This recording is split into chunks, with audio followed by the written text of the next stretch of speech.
So, if we can get into actually raise these flippers for us. There you go, it's Pablo, by the way. And we can get to raise those flippers for us, and we can check to see if there's any cuts or abrasions on there, see they're nice and healthy. Now, he's also quite tactile as well, so what we can ask him to do is give us his flippers so we can take a hold of them.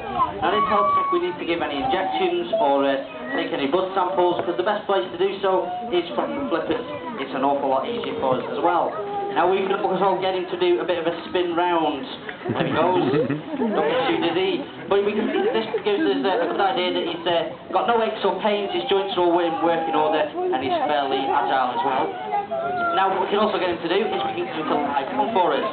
Now when we get him to lie down, this helps an awful lot, because if we need to do any x-rays or take any scans, we can bring the equipment down onto the rocks here and do it while he's wide awake. Now also as well, if he's being quite appreciative this afternoon, we might get him to show you his most vulnerable bits as well. There we go. Give him a round of applause, guys, because he doesn't always like doing it. Stop laughing. Now, everything we can do while these animals is wide awake makes our life an awful lot simpler. Unfortunately, seals don't do very well under anaesthetic. They can go into what's called a deep dive response, which is where their organs will start to shut down. So it's an awful lot safer for anything we can do if we can do it while they're wide awake. Now we can also get him to open his mouth there as well. We can check his gums and check his teeth. Now I can actually say that it's not very nice in there. It's brown, stained and smells of fish. But it's exactly what it should be for a seal, so he has got some quite healthy teeth in there. But not everything we do this afternoon is to make sure he's fit and healthy. Now next bit comes with a warning. If you don't want to get wet, I'd step back slightly. But what we're going to do is we need to do some... There he goes. We've got you more then than anybody else, never mind. Keep you playing in your wall, that'll be you down. Now obviously it all looks like a bit of fun, him jumping out of the water, but it is quite a serious affair as well. A no-time jump, if you're being chased by a predator, could mean you end up behind the back of it rather than in front of the sharp pointy bits.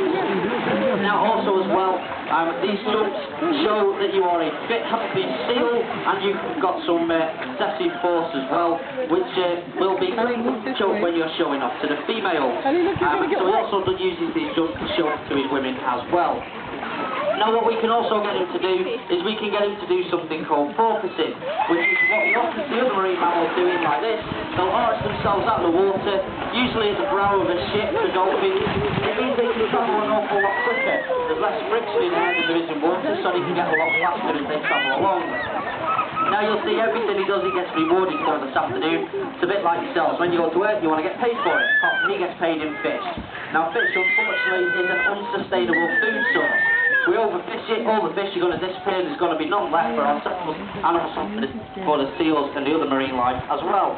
So we like to practice what we preach here at Bristol Zoo. I do apologise about the mic, guys, it keeps cutting off, but we'll try our best. We like to practice what we preach here at Bristol Zoo. The majority of fish that we feed comes with the MSC logo, as the Marine Stewardship Council. It means that the fish with this logo on has come from a well-managed stock. So you guys can do this as well. You can keep an eye out for this logo, but also as well what you can do is when you go to the beach, particularly on days like today, is tidy up after yourselves. A plastic bag or a carry bag, that's sports by the way, but a plastic bag or a carry bag after a couple of days in the oceans looks very similar to a jellyfish. So anything we can do to make sure that these animals don't ingest these is going to help an awful lot of marine mammals.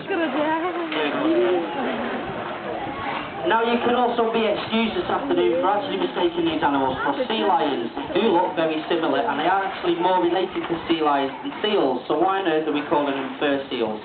And obviously these are our South American fur seals, they come from South America, but the difference between a seal and a sea lion, first off if we have a look at its ears.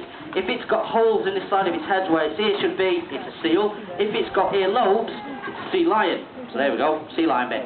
But also as well the way that they move. A sea lion can be very, very agile, they will walk on all four flippers and can quite often outrun a human. There we go, he moves quite quickly when he wants to. Whereas a seal will pull itself along the floor like a great big giant slug using its front flippers. But also as well, a seal wouldn't be able to do this. There you go. Sea lions and fur seals have a lot more strength in their front flippers.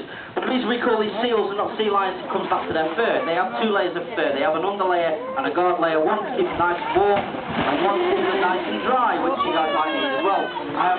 Now this is more like a seal, which is why we call them fur seals and not fur sea lions. Now he's done quite well this afternoon. He hasn't really done a runner or anything, as he normally does at the minute, because at the minute it is actually breeding season, and more often than not he's more interested in his women than he is doing any work for us guys. But he's been quite good this afternoon.